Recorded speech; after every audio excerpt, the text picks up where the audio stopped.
Hey, Steve Mignani here doing the junkyard crawl at Bernardston Auto Wrecking in Bernardston, Massachusetts. Now, if you're like me, you love all cars, but at the core, well, I'm a Mopar guy. I mean, I love them all, but Chryslers are my core. I even have the one tattoo on my body is the Scat Pack right there. But with that said, we all have our favorite Mopar. Maybe it's the Hemi Cuda, the six-pack Challenger, 64 Max Wedge, or modern Hellcat.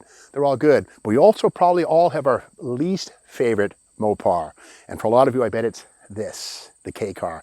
Now, the K car was built between 1981 and 1989. It was really part of Chrysler's front-wheel drive future. But here's the thing. Through the late 1970s, Chrysler in particular was getting its lunch eaten by import cars as fuel prices went up, as CAFE, corporate average fuel economy mandates, came down, and they found themselves near bankruptcy. So in 1980, Chrysler got a $1.5 billion federal bailout. Now here's the thing. The Carter administration and then the Reagan administration, successively, were ready to let Chrysler fail. They didn't really care, but here's the thing. Chrysler had contracts for the Saturn V rocket and the M1 Abrams turbine tank. If Chrysler tanked, those two very important government defense contracts would have, well, gone into disarray. So there was an agreement made between Lee Iacocca, who came to Chrysler from Ford, to get $1.5 billion to build stuff like this to keep Chrysler afloat. And guess what? It worked. Chrysler paid back their loans within 3 years with interest, and Uncle Sam made $500 million profit. And yes, these cars were a success. As ugly as they are, here's the deal. 1981, first year. This is Motor Trend magazine. And in fact, it says here, will this 81 front drive save Chrysler? The stakes were that high. And these cars did sell. In fact, this is a 1981. In total, there were 136,223 of these Plymouth Reliant-Ks sold in 1981, plus another 104,663 Dodge Aries K. So, you know, like almost 250,000 of these things sold in the very first year. And by the end in 1989, like 500,000 or more of these things were sold. Now, the trouble with the K car is it's front wheel drive. It's really not a high performance car at all. But here it is, man. This is the car that saved Chrysler. Now, inside this issue right here, here we see it right here. This is the April 1980 issue of Motor Trend. And again, Motor Trend named the K car its car of the year. But here on the left, we see here, Chrysler's new philosophy with the bailout was to have small, smaller, and smallest. And it says here, and a small van that comes close to Ital-designed sensational Megman. And so the minivan was certainly in the cars. But if you compare the K-body to the Volare and Aspen cars they'll replace, the interior is about the same size. They're all 5 or 6 passenger interiors. Overall length, however, is down more than 2 feet. Weight is down over 1,000 pounds, and most importantly, the gas mileage is up about 7 miles per gallon. So that is the story right there of the K car and how it was Chrysler's great white hope, as they say. And it says here, Chrysler is going to meet CAFE by taking 1,300 pounds out of its everyday car. From 1977 through 81, we'll take out 900 pounds out of our average car. So again, it was all about front-wheel drive. The days of the Hemi Cuda, the Charger Daytona were over as we get into the early 1980s. So for a lot of Mopar fans or car people in general, the K car was really kind of the bottom, not a good time. But here's the deal. If we look inside, this is a 6-passenger car. It has a bench seat up front, a bench seat in the back, and you can put 6 people in this. And that was the whole point. The interior volume was similar to that of the intermediate size Plymouth Volare and Dodge Aspen, which came before, which were much larger rear-wheel drive cars with V8 engines. But by shrinking everything except for the cabin, the K car pulled off the trick of taking on the imports and keeping Chrysler alive. So I like to say that if you love modern Hellcats and the Hemi cars of today, the Charger, the Challenger, the Chrysler 300, the Magnum, without this car right here, they wouldn't exist. Chrysler would have folded.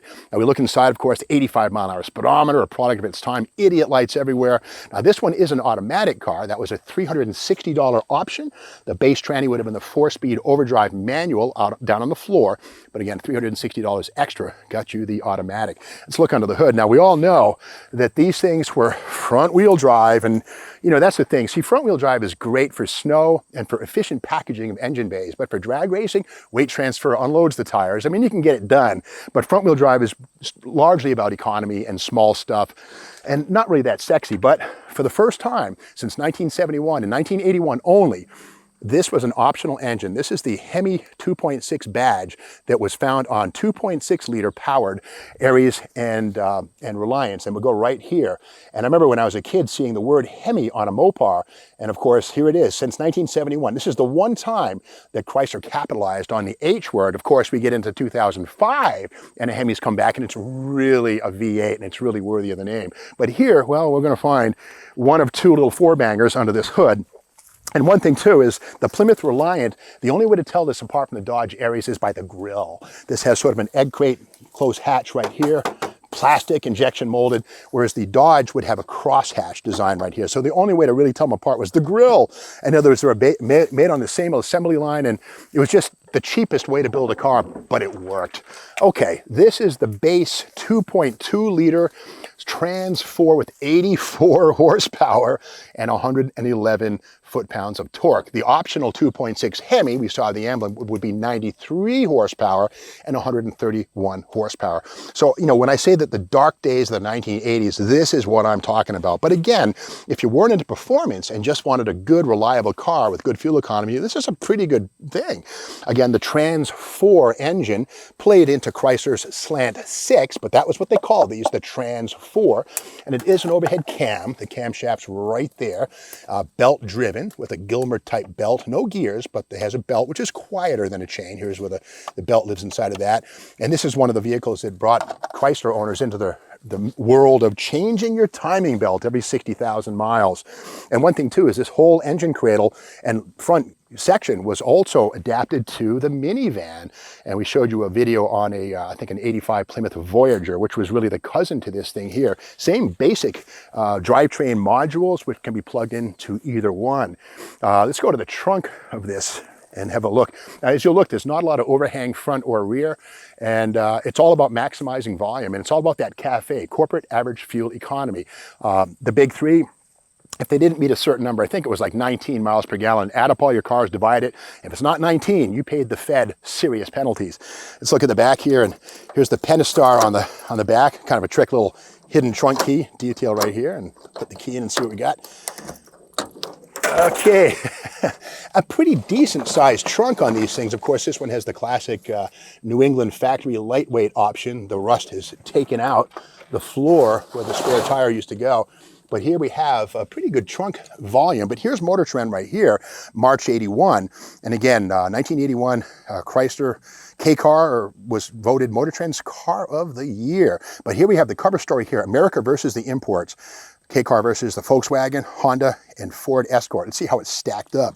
Now, here's the crazy thing. This story was written by a fellow named Ro McGonigal, who was my boss at Hot Rod magazine. In fact, he hired me at Hot Rod. But here's the story. They took all these cars, the Escort, the Reliant, the Accord, and the Rabbit, and they drove them from Mexico up to Canada. And here's Ro McGonigal's name right here.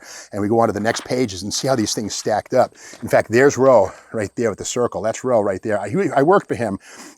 He hired me at Hot Rod magazine Tuesday, August 19th, 1997. And I worked there till about 2004. But Ro was a great boss, and him and Dave Freiberger were my two bosses at Hot Rod. But here we have the Reliant SE. And what they had to say here was the four-door Reliant is the bogey car in this exercise simply because it's the newest Detroit front-drive family sedan. It is larger and heavier than all the others. 2,400-pound curb weight, which doesn't sound like a lot, but back then it was. It says here, the only vice was to be caught drinking 1 quart of oil behind a gas station. So apparently their press car burned oil. They say, we love the Reliant for its roominess. Its trunk became the mobile field unit for camera equipment, car cleaning stuff, the big red cooler, and all the food we could carry. Now, it got 28.2 miles per gallon observed average. By contrast, the Rabbit LS, which was one of the big competitors, got 36 miles per gallon. So like 8 miles per gallon better on the LS. But wait, it gets better. Here we have the other cars, the Accord getting 35.5 miles per gallon, and then finally the Escort GL, 34.3. So the K-Car was a bigger car, frankly, and it was thirstier, but it was the right car for the time. And again, from 81 through 89, about 500,000 of these things were made. We're just talking the K-Car, not the L's or the variants, but the K-Car, the little square, boxy Plymouth Reliant or Dodge Aries. And as Iacocca used to say in TV ads, if you can find a better car for $8,000, buy it. Well, that was the thing. These cars were priced very affordably and they sold like hotcakes. So, you know, if you love your Charger, Challenger, Scat Pack, Hellcat, Drag Pack, Direct Connection program, all of it today, even the Viper, none of those things would exist if this car didn't help Chrysler pay back its $1.5 billion federal loan with interest very quickly. And in fact, again, Uncle Sam made $500 million profit on that deal. So it actually worked well. Lee Iacocca was a genius. And that's the story of the K car. You may not like it, but you gotta love it for keeping the lights on at Chrysler Corporation. Now, if you like this video, be sure to subscribe to the Steve Banks YouTube channel and stick around. There's lots more to come tomorrow.